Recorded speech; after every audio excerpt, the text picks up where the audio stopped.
Since 2020, there has been a rise in the discrimination of mothers in the workplace. They have been excluded from hiring decisions, not taken seriously, and forced into constraints where they have to choose between their jobs and their families. And spoiler alert, the fathers don't really have to deal with this. However, this is a struggle that many modern women... Hang on. What?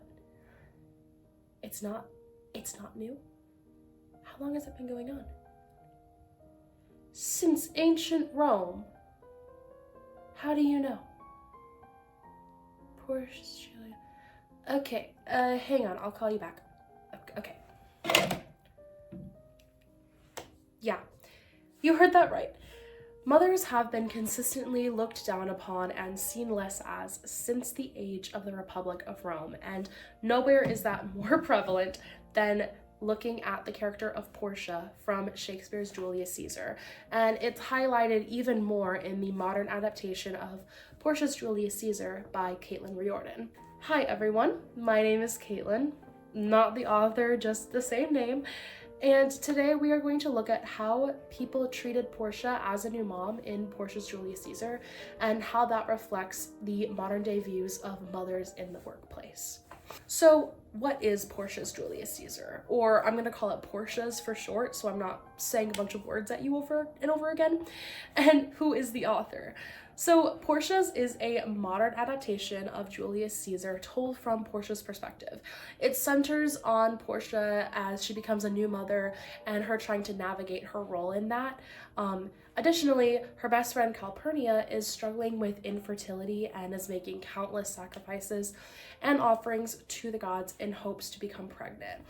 Meanwhile, while all of this is happening, the conspiracy and the political unrest is going on alongside of this with Julius Caesar and the plot to kill him. So two very different but very similar things are going on. Also, if you see me looking over here, I'm reading to make sure I have all of my facts and my quotes right. As for the author, Caitlin Riordan is a theater maker based in Toronto, Canada, and she studied acting in her hometown of Montreal, and then she also studied at LAMDA in the UK.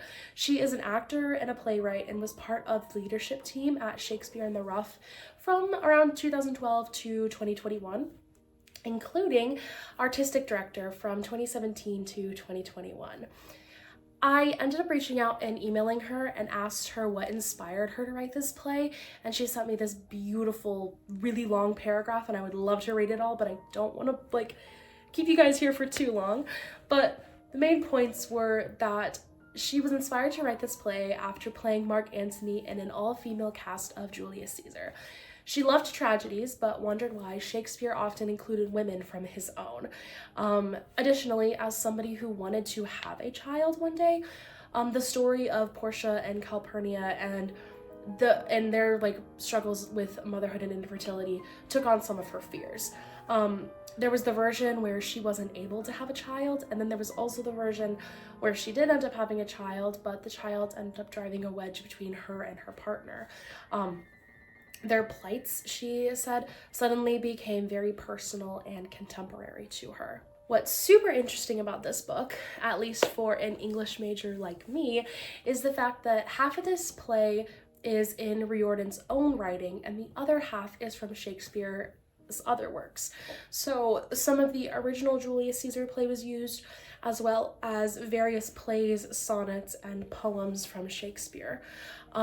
The sequence of events and scenes do vary from the original play, but according to Caitlin, she said, "My challenge was to keep as much of the same as possible while simply adding to the story by adding female voices. I wanted the action of it to feel the same as the original."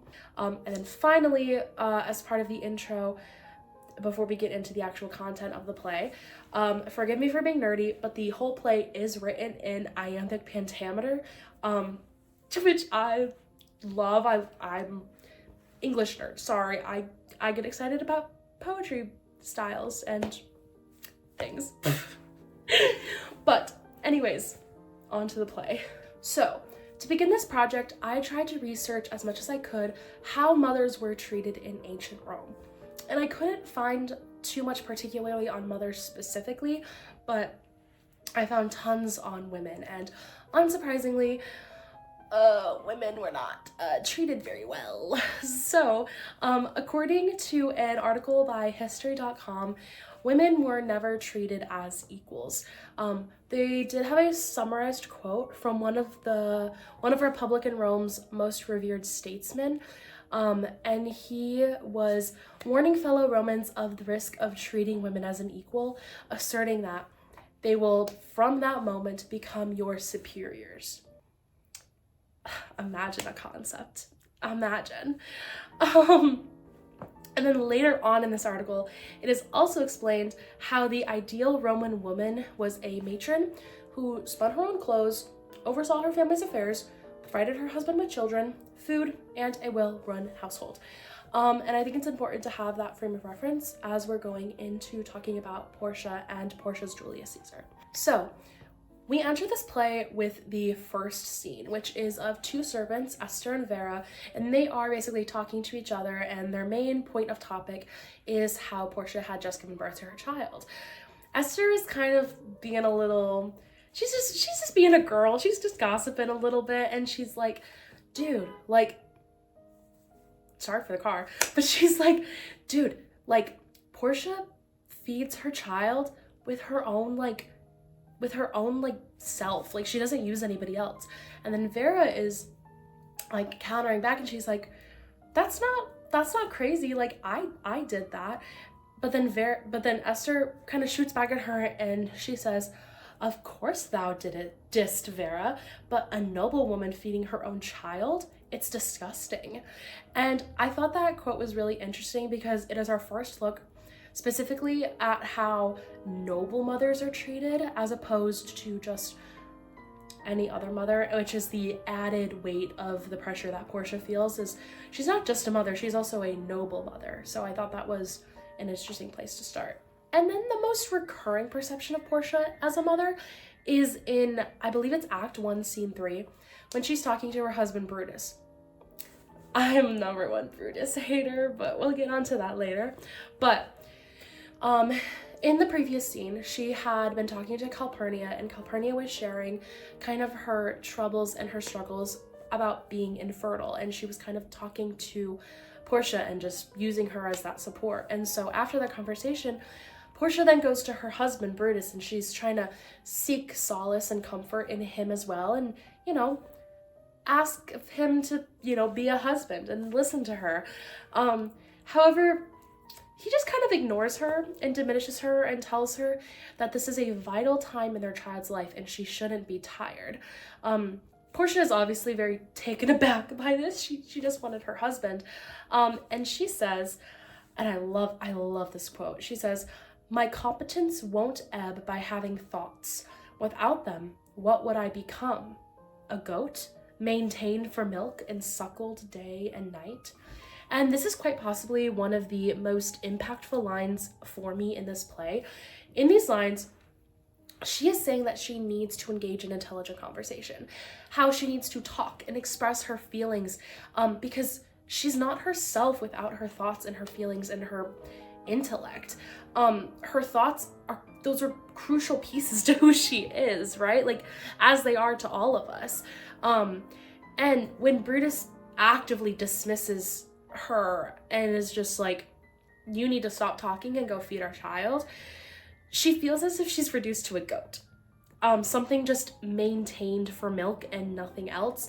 And just for me, this interaction and this line was so deeply impactful, and I feel like it speaks so strongly to how mothers feel about how like she feels about herself as a mother. And then she goes on to even further like start to think of herself as just this milk machine almost. Like she's just, that's all that she is. Later on in the play, she has a conversation with Servilia, who is Brutus's mom, and she begins to doubt that she is worth anything other than, if she is worth anything to her husband after having a child. And she very woefully says, "Is't possible? Once motherhood descends, that wife's high rank begins to slide. Our union's sweet perfume, with birth of child, so quickly turns sour. And I do want to point out that even though Servila is purposefully planting seeds of doubt into Portia's head, which I wish I could get into, but that would be a complete other video that I would love to make. But even though Servila is purposefully planting these seeds of doubt into Portia's head about her and Brutus's relationship, these things that Portia has been feeling have basically compounded so much that she has started to believe them of herself, where she, like, it doesn't take much for her to start genuinely feeling these things about herself, because this is her lived experience. She is having this experience that once after she has had this child, she doesn't feel like she is worth anything to her husband anymore, other than a milk machine. That's it. And she is believing that her worth as a mother has plummeted. Oh my gosh, I'm looking at my notes. I almost forgot this part. Caitlin Riordan makes one of, I think, the most, oh my gosh, gorgeous changes in writing in one of these next scenes. And if you know anything about Julius Caesar, one of the most like iconic scenes with Portia is, I believe, Act 2, Scene 1, when Portia is confronting Brutus and asking for him to tell her his secret, which is that he's a part of this conspiracy to kill Caesar, but she doesn't know that yet, but she wants to know his secret. And within the conversation, Portia ends up stabbing herself in the thigh to prove her loyalty and trustworthiness, and that she can, you know, that she can keep his secret. However, in Portia's, it's different. Queen, yes. So the conversation is the exact same. This is one of the situations where the author kept the dialogue almost exactly the same in the original. However, there was one switch. Instead of stabbing herself in the thigh, she basically tells Brutus, she's like, I labored for 3 days. I was in labor with our child for 3 days. If I can do that, I can keep your secret. And this line that she says completely flips the narrative that she has been being told so far about herself as a mother, how she has been told that she is weak, that she shouldn't speak, and how she can't do anything. But in this instance, she is making motherhood this like power move, pretty much, where she's like, I can do anything. I birthed a child. And this is one of Portia's like only times where she can reclaim being a mother in this like context, and I think that is absolutely beautiful. So yeah, I loved that switch of where she doesn't stab herself, but instead she proves her worth because she is a mother. Then after that scene, so much happens. So Portia ends up finding out about the conspiracy after eavesdropping. Actually, this is iconic. She's so iconic for this. She, like, after the scene we just talked about, Brutus is still like, go feed your child. And she's like, okay. And so she is nursing her child while eavesdropping on Brutus and all the other conspirators, and she like finds out about the conspiracy. Icon. And so now she's in this really tricky place where she's trying to, because Calpurnia is Caesar's wife, so she's trying to, basically she's in this tension between protecting her husband and protecting her best friend, and it's this whole big thing. And so she ends up warning Calpurnia about the assassination by telling her like this fictitious dream that she had that Caesar was gonna die, because she wants to protect Brutus but also protect her friend. However, it fails because Caesar still ends up dead, obviously, because he didn't believe Calpurnia when she told him about this dream. Calpurnia finds out that Portia knew about the whole conspiracy, and she gets mad at her because she didn't directly tell her, and instead she was like, dream. And so because of that, their friendship like dissolves almost. Calpurnia is furious, and she is basically like ending the friendship between her and Portia. And Portia is obviously very distraught over this. And she goes to Brutus again to be like, hey, this thing is going on. I want to rely on you and ask for your support. And Brutus, you want to know what Brutus says? Brutus says, will hunger not o'ercome our baby boy, his mother absent thus, I pray you go. I am gobsmacked. This is one of the reasons why I am a #1 Brutus hater, because of how he treats Portia. Like, he is like president of the I hate my wife club. Like, Brutus basically diminishes her and tells her to just go be a mom. And this line folds back into the feeling that Portia had when she felt that Brutus didn't see her as an equal anymore. Because I do believe that before she gave birth, that Portia and Brutus were an exception to this equality thing, because just based off of context and the way that they talked to each other, we can look and see that they had that relationship before she gave birth, where they were very for each other. They were equals. But him saying, basically diminishing her worries about her basically losing her best friend, and he says, I pray you go be a mom.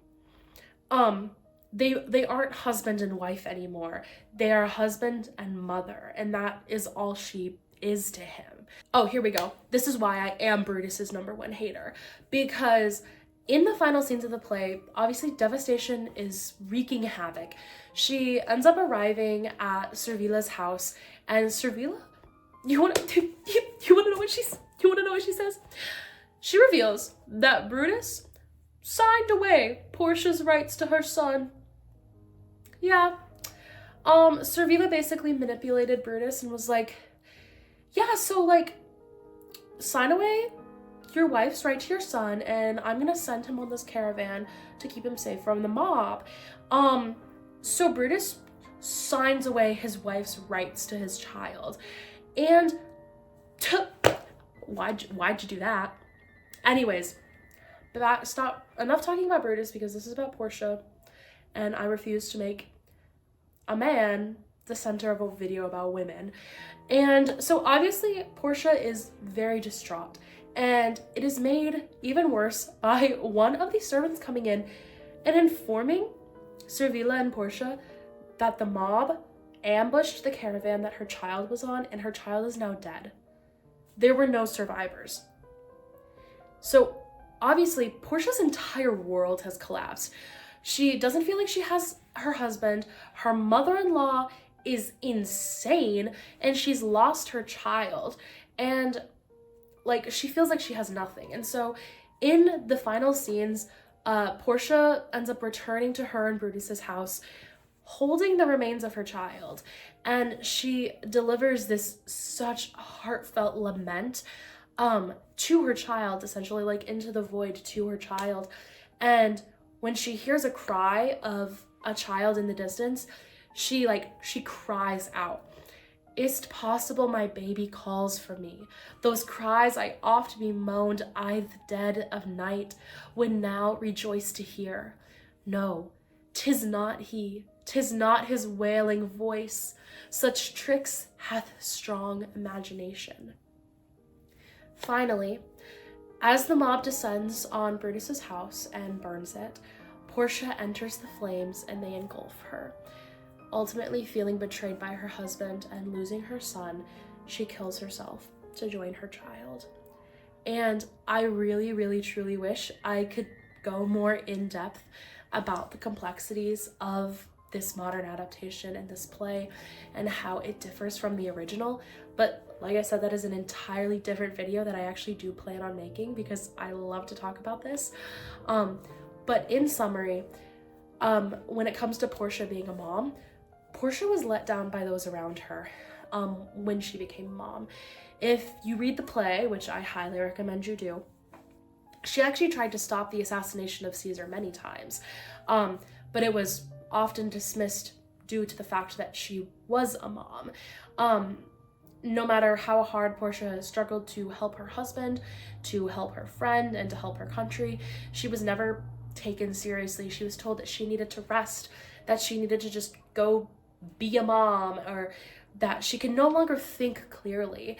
And this is almost a direct reflection to how mothers are treated in our modern day workplace. So let's shift gears a little bit and take a look at that. So my introduction to this topic of mothers in the workplace was actually an article by Forbes titled, "All Mothers Welcome, Are Our Workplaces Inclusive Enough for Mothers?" Also, just a heads up, all of the sources and everything that I use are going to be in the description if you want to check them out and read them for yourself, which please do. We love being educated. Being educated is hot. Anyways, according to this article, in 2018, only about 2% of women planned on leaving the workforce for family reasons. Yet, 43% of highly qualified women ended up opting out of or off-ramped on their way back to work after having a baby. Many people believed this was just because they were prioritizing family. However, this wasn't fully the case. In this study, it was shown that the discrimination of mothers starts the moment a woman announces she's pregnant. Women encountered more subtle discrimination in the forms of rudeness, hostility, decreased eye contact, and attempts to cut off the interaction when they appeared to be pregnant. This also extends to outside of the job before the mother is even hired. There are experimental social psychologist data that suggests that a resume of a mother is rated as showing less competency than that of somebody who is not a mother. So either somebody who's not a mother or a man. In another article titled "Mothers May Face Increased Workplace Discrimination Post-Pandemic," they explain another experiment done in hiring. And in 2020, researcher, and I hope I'm saying this right, Patrick Ishizuka submitted 2,210 fictitious applications to both low-wage and professional and management jobs. And he also did this in 6 different US cities. For each position, he submitted 2 very similar resumes and applications. The only difference was for one of the resumes, it included signs of being a mother, such as like PTA volunteer work. And the other resume did not show signs of being a mother, and it showed volunteer experience from just like an unlabeled organization. Across occupations, callback rates were significantly lower for mothers than in childless women. In low-wage service jobs, 26.7% of the childless women received a callback, compared to mothers, 21.5%. And similarly, 22.6% of the childless female applicants received callbacks for professional and managerial positions, compared to 18.4% for mothers, which I also want to point out that both those statistics are in the 20s, which means that 80% of men were called back, but that's a whole other topic. Mothers face stereotypes of being less competent, poorly motivated, and for being too soft. And unfortunately, women and mothers also face the double bind bias, which states that mothers aren't determined enough to get ahead in their job, but it also criticizes them for not being the ideal mother if they place their job ahead of their child. So it's a lose-lose situation. On the other hand, fathers receive preferential treatment and raises because they are often viewed as the breadwinners of the family. So after throwing all of these frightening statistics at you, how in the world does this connect back to an ancient Roman woman? Like I stated earlier, Portia navigating being a new mother is the exact lived experience of so many women in the workforce. She is unsupported by those around her, struggling to adapt to being a new mom, and trying to stop a political coup. Now, modern women, are not trying to stop a political coup, but sometimes it can feel like it. The articles I talked about earlier also touched on the fact that unbalance in work life creates conflict in the relationships that ultimately pushes mothers out of the labor force. Now, it wasn't in such official terms, but Portia was struggling so much to balance the things around her that it created a strife in her and Brutus's relationship, which ultimately led Brutus to signing away her rights as a parent. And am I saying this is her fault? Absolutely not. Like we said earlier, I am a Brutus hater through and through, and I think he's a terrible person. I'm just simply highlighting the fact that no support in the workforce causes tension in relationships. And I also want to go back to a quote I pulled from Portia earlier, which says, "My competence won't ebb by having thoughts. Without them, what would I become? A goat, maintained for milk and suckled day and night." This directly speaks to the experience of women being discriminated against for being a mom. Men in the workforce believe that if a woman is a mom, that she lacks competency, she isn't a good worker, and she contributes less than a man. They think that she is only good for being a mom, when in reality, that is a beautiful and a wonderful thing. Mothers are amazing. They are strong and they are capable, and they are able to have successful careers on top of being a mom. I'm actually drawing from my own mom in this sentiment. Her favorite word is the word and I think that is such a crucial word when defining our identity. You can be a businesswoman and a mom. You can be a teacher and a mom. You can be a mom and a CEO. Being a mother does not make you less. It makes you more.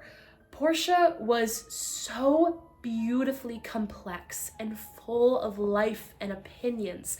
She had so much to give if the people around her had only seen that and supported her. I want to leave us with this.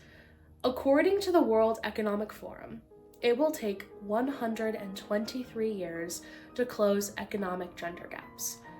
123 years. That's 2148 AD. My children wouldn't even be able to live to see that reality. But these statistics could be accelerated even more if the workplace took mothers into account, if they supported them and checked their own internal biases before hiring. This could insanely help the workforce. This could also contribute so much economically to our world. So to anybody watching this, I beg you, support the Portias in your life. Support the new mothers who feel lost and feel confused and feel like this thing that is supposed to be incredible, this incredible thing that has just happened. They've created life. That just because this happened, that does not make them any less of an amazing person. They can be successful in their career and be a mom. And so please support the Portias in your life. They need it.